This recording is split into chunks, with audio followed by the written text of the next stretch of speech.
On décline son nom, on signe, on reçoit son beau kit et on s'empresse de découvrir ce qu'il y a à l'intérieur. Le rituel d'une distribution de kits d'hygiène choléra à des personnes vivant avec le VIH-Sida. Nous sommes à Saint-Marc, à la Fondation Esther Boucicaut Stanislas.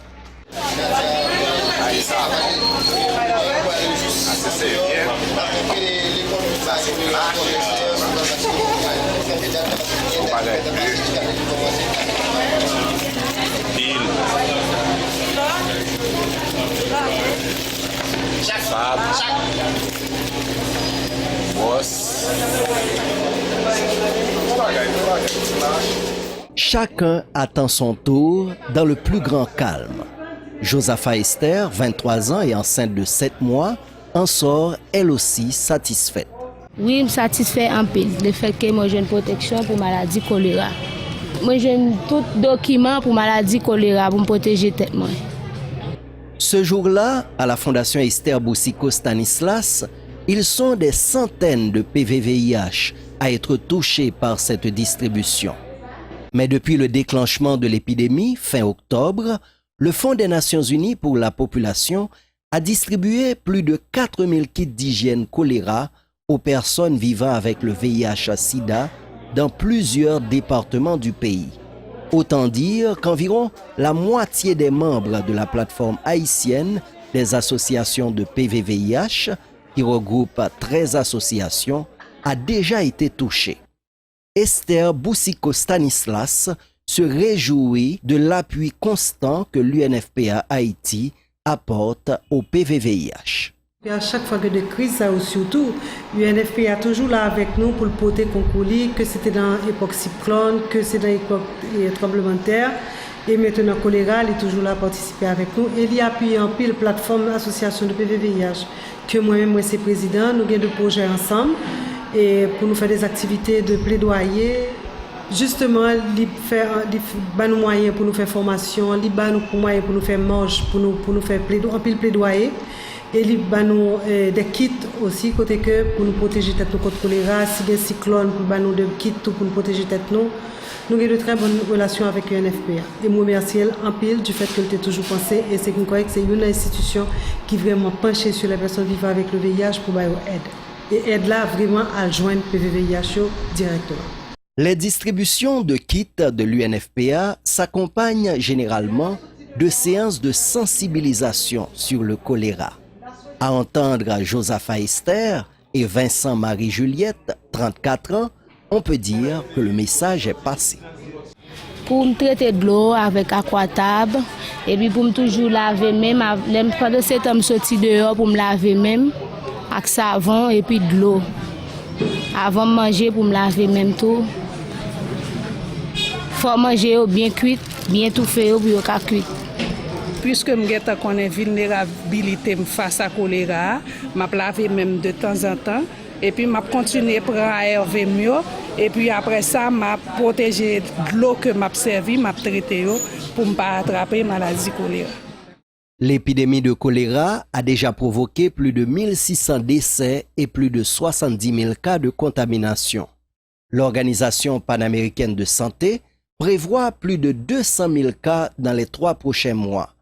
Avec un système immunitaire déjà affaibli, joint aux conditions socio-économiques déplorables de nombre d'entre elles, qui les exposent entre autres à un plus grand risque de malnutrition, les personnes vivant avec le VIH-Sida sont davantage vulnérables au choléra. Leur prise en charge sera aussi beaucoup plus longue, d'où l'importance de la prévention du choléra parmi les PVVIH. Par-delà le choléra, l'emphase mise par l'UNFPA Haïti sur les PVVIH est guidée par certaines observations et enquêtes de terrain.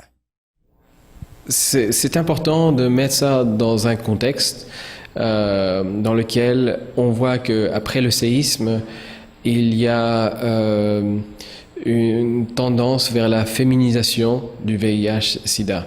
On a noté que dans une enquête que UNFPA a réalisée, il y a eu un triplement du taux de grossesse dans les zones affectées par le séisme.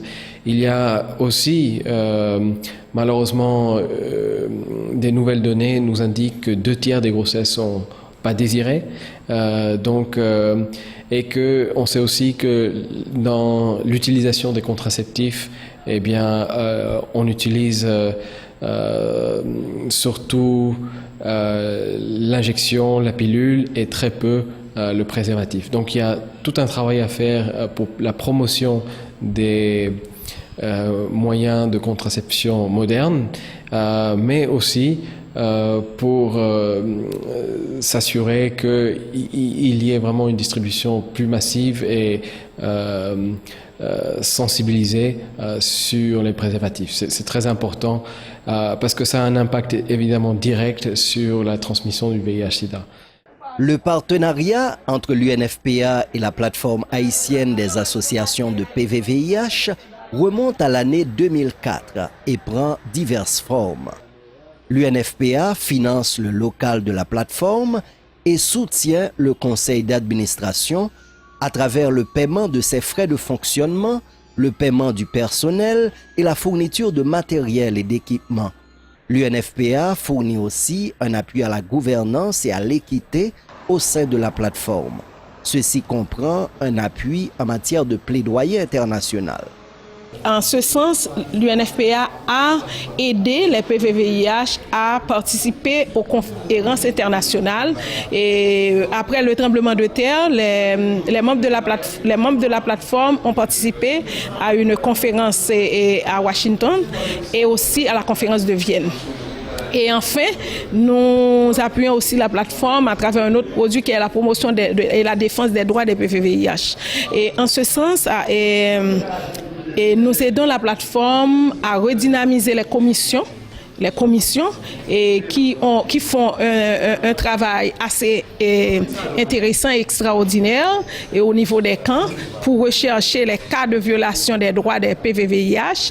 Et ensuite, nous appuyons la plateforme dans la réinstallation de sa base de données de collecte de cas de violation des PVVIH et nous appuyons aussi la plateforme dans la consolidation de sa capacité dans la réponse humanitaire. Comme autre volet d'appui au PVVIH, c'est qu'à travers les fonds de l'ONU-SIDA, l'UNFPA est en train de mettre en œuvre un projet avec une association de PVVIH dans le sud-est qui est NPKRK et actuellement 30 PVVIH vont être formés en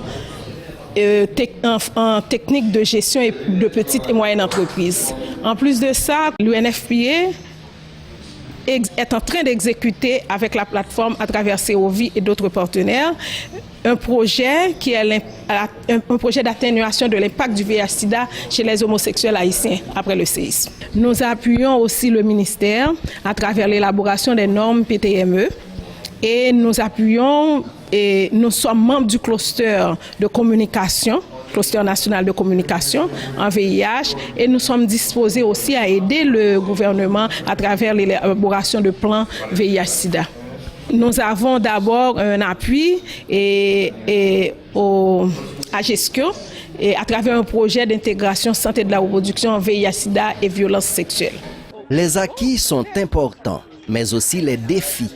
Si plusieurs personnes vivant avec le VIH/SIDA osent se dévoiler, considérant le sida non pas comme une fin en soi, mais plutôt comme le commencement d'une nouvelle façon de vivre, d'autres se marginalisent en raison de la stigmatisation et la discrimination ambiante, ce qui montre que le chemin est encore long.